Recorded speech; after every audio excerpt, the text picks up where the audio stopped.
Friends, welcome back to my channel. ఈరోజు మీకు వేరుశనగ పప్పులతో పొడి ఎలా తయారు చేయాలో ఎక్స్ప్లెయిన్ చేస్తున్నానండి.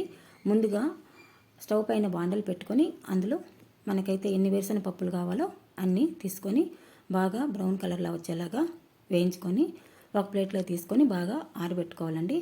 ఆరబెట్టుకున్న తర్వాత ఇంకొక ప్లేట్ తీసుకొని అందులో ఈ పప్పుల్లోకి సరిపడా ఎండుమిరపకాయలు అలాగే ధనియాలు కూడా రెడీ చేసి పెట్టుకోవాలండి. రెడీ చేసి పెట్టుకున్న తర్వాత వీటిని కూడా మనం ఆయిల్ లేకుండానే బాగా త్వరగా వచ్చేలాగా వేయించుకొని ఒక ప్లేట్లోకి తీసుకొని రెడీగా పెట్టుకోవాలి.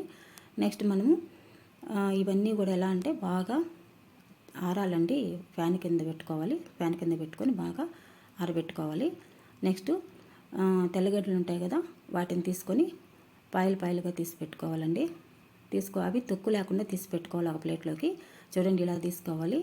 ఆ తర్వాత నెక్స్ట్ మన పెద్దది మిక్సీ జార్ ఉంటుంది కదా, ఆ జార్లోకి ఎండుమిరపకాయలు ధనియాలు తీసి పౌడర్ లాగా చేసుకొని అందులోని ఈ వేరుశనగ పప్పులు అలాగే తెల్లపాయలు అన్నీ వేసుకొని పౌడర్ లాగా రెడీ చేసుకోవాలండి.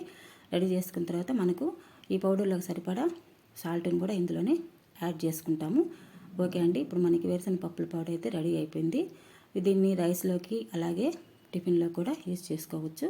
అలా కాకుండా మనకి టిఫిన్లోకి చట్నీలాగా కావాలనుకుంటే మనం ఈ పౌడర్ని మిక్సీలో వేసుకొని జస్ట్ వాటర్ యాడ్ చేసి మనము తిరగమాత చేసుకొని చట్నీలాగా కూడా టిఫిన్లోకి వాడుకోవచ్చండి.